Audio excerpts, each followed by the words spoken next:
More Heart Than Talent Radio. Jeffrey Combs, Facebook Live, take 2. Beautiful Tuesday afternoon, Stockton, California, July 16th. We experienced a little technical difficulty, so we're about 10 minutes into the call, so we have now officially started over. Today's topic is the psychology of selling. I have been a sales professional for 35 plus years.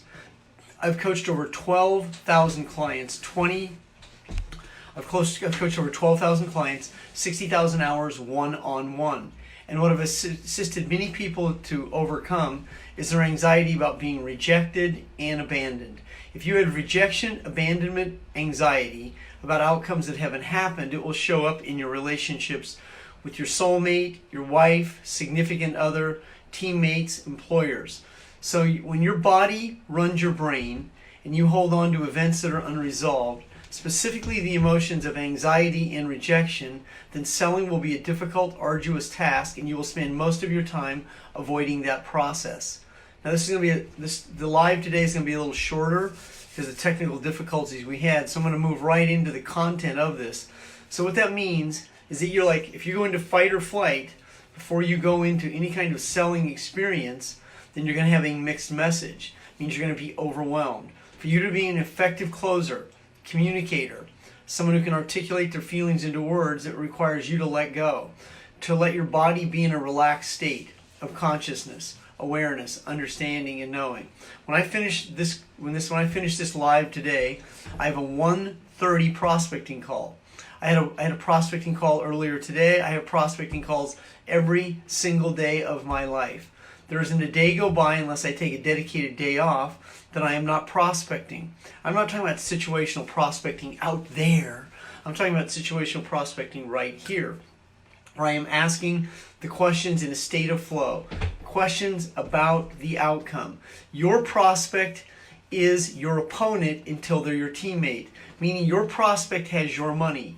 Your prospect isn't sure if you have a unique marketing proposition. That's why there has to be a win-win situation.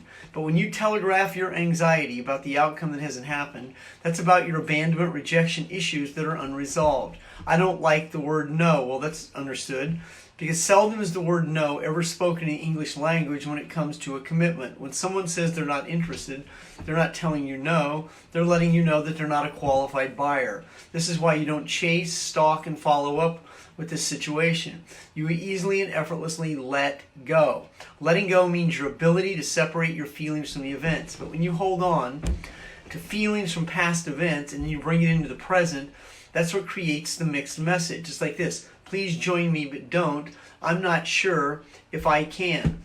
Please buy from me, from don't. I'm not sure if I can be responsible. Please purchase from me, but I'm very uncomfortable in receiving the money. This is the mixed message that so many people live in. Sales is the highest paid profession in the world. I started my selling career as a teenager. 19 years old, I was selling Time Life books in Denver, Colorado on 6th and Washington downtown. I found out real quickly that I was very good at it. This was the summer of 1976. The United States was in the Olympic Games in Montreal, and I was going into a sweatshop type of environment, cold calling on the telephone. I was calling leads in Enid, Oklahoma. I remember that like yesterday. I was closing sales. My shift was from 8 o'clock until noon, 4 hours of live cold calling. I did that all summer. I eventually went into sales and marketing with a degree in radio and television. I sold radio time, television time. I sold yellow pages. I sold multimedia, all of which were straight commission sales jobs. Now, I was not a job person, but I did get good experience. And most importantly, I learned the inner game of selling. I bought the great book by the great Tom Hopkins, How to Master the Art of Selling, in 1985. I still have the original copy. I yellowed it and yellowed it and yellowed it, highlighted it, read it over and over. But most importantly, practiced a simple discipline one day at a time, over and over, of calling leads. One of my uplines one of my team leaders from 1996 and 7 is on the Facebook Live today. His name is TC Bradley. TC went on to be a top tier influencer and affluencer. He takes people's books to bestseller in Amazon. TC placed an ad in the USA Today in 1996 that I answered. And in that company, I became the #1 income earner in that company. I was $100,000 in credit card debt, not because I was a compulsive debtor, because I was compulsive at making bad choices when it comes to businesses. See, I qualified it. I had my set of challenges when I entered that. Now, being able to prospect is being able to be focused, relaxed. Someone said to me recently, I perform best when there's people around me. I perform best in Starbucks. No, that's what you've conditioned yourself to behave. Your body produces its best in a relaxed body. Your body doesn't produce its best when your back's against the wall. That's another misnomer. You produce your best when you're in consciousness, not in anxiety, fear, and doubt, not in an overwhelmed state. But if you're overwhelmed about the outcome that has not happened, about the possibility of prospecting, the possibility of someone saying no to you, the possibility for many of you creates a fight or flight mechanism, cuts off your energy, chokes you up, and you cough. Oh my God! And so what happens is most people get overwhelmed. Now your objective is not to get, your objective is to be and stay in a very relaxed body. When someone doesn't buy from me, they don't buy from me for multiple reasons. They don't buy from me because they're not a qualified buyer. They don't buy from me because they'll tell themselves they don't have the money. They won't buy from me because they don't see the value. They won't buy from me, whatever reason they won't buy from me, and that's their responsibility, not mine. My responsibility is to see if they're a qualified buyer. What I do is I present a value proposition. So if I'm selling a Mercedes, I don't have to own that Mercedes to sell it. But I do have to know a little bit about the drivetrain, a little bit about the car, but I don't have to be a mechanic to sell this car. Because what I'm really selling is the brand. I'm selling the experience. I'm selling the outcome. I'm selling what's going to feel like to put the key in that car or be able to touch the button on that Mercedes. I'm selling the beauty, the appeal. I'm selling the outcome. And that's what most people don't do. They can't do this because they're so freaking overwhelmed. And when you let go of your anxiety about the outcome that doesn't happen, now you can be and stay in a relaxed body. When you are selling, prospecting, any conversation or communication that you have with someone should be a short conversation, not a 10, 15, 20, 30, 2-hour drunk-a-log like a lot of people do. You're not there to talk about the business. You're not there to talk about the products. You're there to qualify the buyer. And then you want to have a very simple system where the buyer can view the product or view the system or view the business with a video or any multitude of tools that you can use so you're not doing the talking. Your objective is to be the one who does the asking, connecting, communicating. There's 3 types of questions that you ask. Small talk, how are you today? Where are you from? Fact-finding questions. How committed are you to changing the quality of your life? How committed are you to purchasing a home in 2019? You're qualifying the buyer by fact-finding. And then rapport building is where you start to connect with each other. Common points of interest. Where are you from originally? I'm from there as well. Have you ever been to this place? So that's rapport building. So there's small talk, fact-finding, rapport building. This should be in a very, very relaxed body. Now, we used to use this old term, and TC is pointing this out, massive action for massive results. Now, I wrote a post in Sobriety Consciousness. Myself, I don't know how many calls I've had in my life, but it's somewhere in the hundreds and hundreds of thousands of communications I've had with people about products, benefits, features, and services, because that's what I sell. I sell products, benefits, features, services, and I sell that I'm a self-proclaimed expert in my field of endeavor, which is coaching. I also sell the outcome, the possibility of being sober, the possibility of being in recovery, the possibility of being a millionaire. I don't guarantee anything, but I sell the possibility. And the possibility moves someone up into a state called courage. Now, when you move into courage, you're beginning to separate yourself from anxiety, fear, and doubt. Courage is a low level of energy. It only calibrates out at about 200 cycles a second. But courage is the beginning and the bottom of consciousness. Because once you move into courage, you're now stepping out of doubt. And in courage, you can step into a place called be, where I'm being present. I'm being in the moment. It's in that be state that you start to change your listening ability. So you can hear what's meant, not said. Yeah, let me get back to you. So what does that really mean? It really means this. It means that I'm not really interested. Thank you for your time. Goodbye. That's what it means. It doesn't mean you were rejected. The person wasn't mean to you. They didn't abandon you. They didn't buy from you because for whatever reason, they weren't interested. When someone isn't interested, you don't follow up with them. You don't keep stalking them. The fortune is not in the follow-up. There is no fortune. It's the skill. You're not focused on the fortune. You are focused on mastering the skills. You follow up with a few people that give you follow-up signals. You follow up with someone that's a qualified buyer. You follow up with someone in the sequence of the selling experience that you're in. Different vocations, different jobs, different selling experience have different sales cycles. I once coached a guy in the transportation industry. It was about a year process for him to be able to sell his clients. That's the system that he's in. I like one and done. I like one conversation, it's done. That's me, one and done.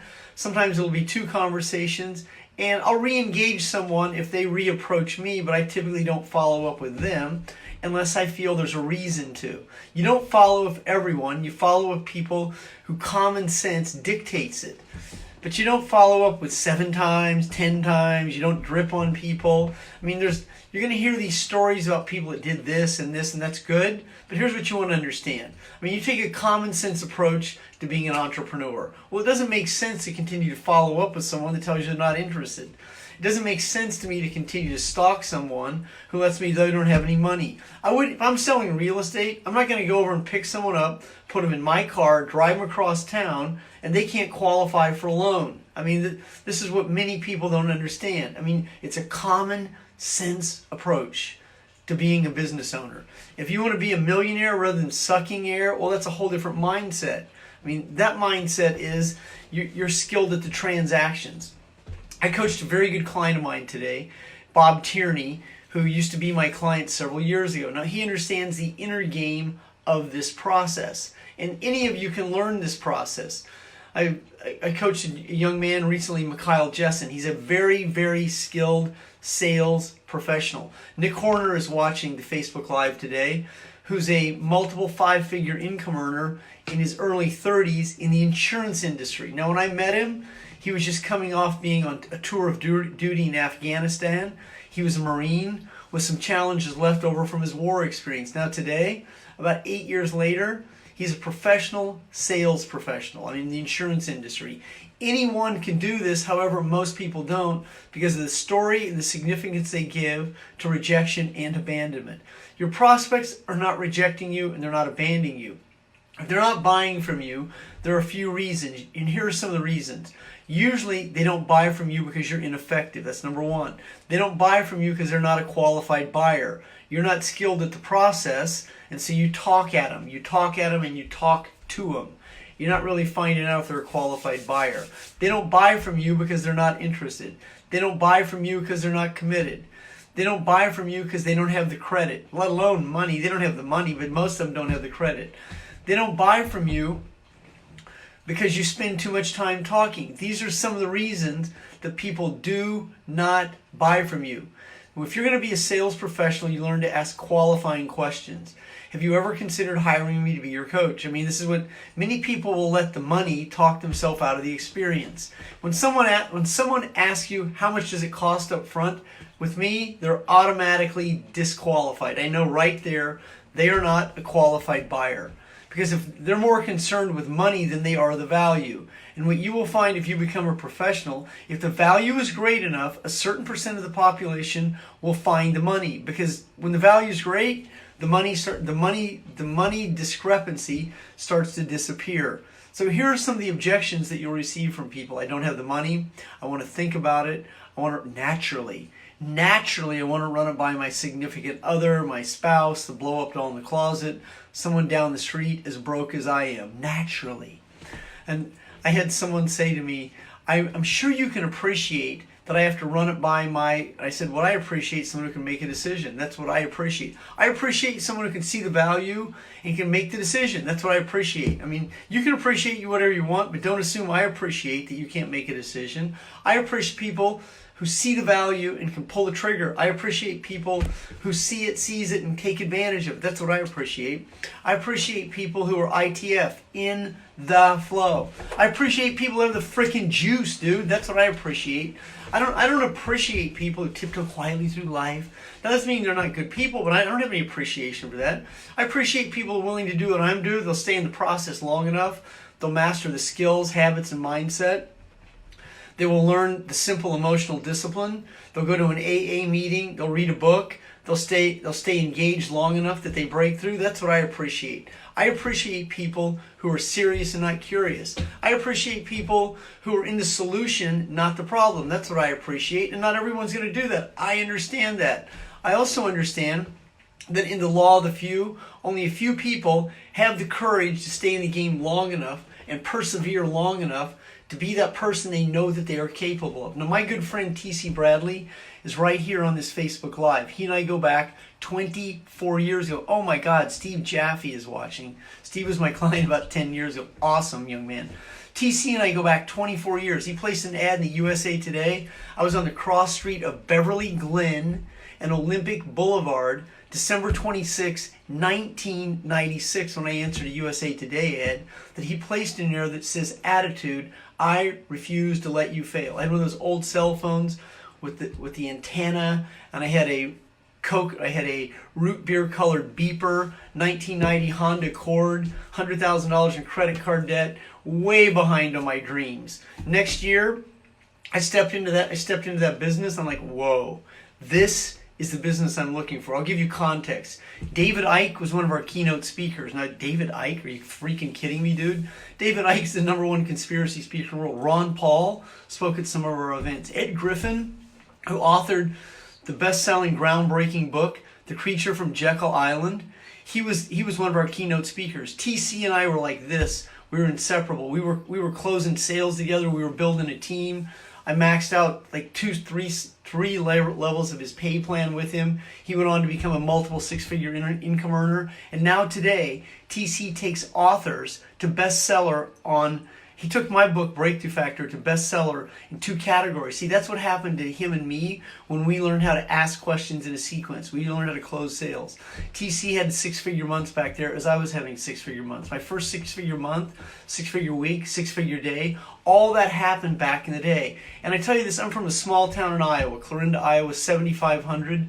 Maryville, Missouri, 17,700. Those are the 2 towns I grew up in that area. I'm from small town, middle America, and if I can do it, you can do it. But if you did what I did, if you actually, see, it's not paying the price, it's learning the simple emotional discipline to communicate. Now, what unfortunately most people don't do is they won't learn the skills because they have so much anxiety about the outcome. The skills are simple. The skills are asking the questions in sequence, learning how to effectively interview someone and qualify them for your time, your product, your benefit, your service, and your feature. It's being in a very relaxed body, not putting pressure on you or your prospect. When you're desperate, your prospect feels it. When you're anxious, your prospect feels it. When you have broke thoughts, your prospect feels it. So there's nothing about tricking the brain. There's no such thing or tricking your body. Because what you do is you don't give significance to the past, that's regret, or significance to the future, that's anxiety. You focus right here, right now. But when you tell yourself, I haven't, so I can't, I haven't had success, so I can't show other people how to be successful, now you're in the way of the progress. This isn't about you, this is about you being skilled at who you're being, and then you asking the questions in the sequence. Now when you start to be that person, now you start to create results, now you start to let go. Now the process becomes easier. Congratulations to my exceptional coaching client, Joe DiBianca, who just experienced a multiple 5-figure week and a 5-figure day. So see, that can happen to you. I'm very proud of Joe for being that man that he's capable of being. He was my client for 7 years. I mean, that's amazing to watch him break through. He's setting himself up to have his first multiple 6-figure year. That could be you. That's the value of learning the skills, the habits, and the mindset of being a professional entrepreneur. Jeffery Combs, president and founder, Golden Mastermind Seminars Incorporated, tonight at midnight, Eastern Standard Time, 12 p.m. Pacific, I will host another Facebook Live. If you would like me to cover a topic for you specifically on tonight's Facebook Live, send it to me in Messenger and I will definitely consider it. I'll be in Baltimore, Maryland this Saturday with Robin Cermak and Deborah Roeder, two of my hosts. They'll be bringing people to the event. Next Saturday, I will be in Billings, Montana, God's country, Big Sky country. On August 3rd, I will be from Billings, Montana one weekend to Long Island, New York the next weekend. That is quite an interesting experience. You have a great day.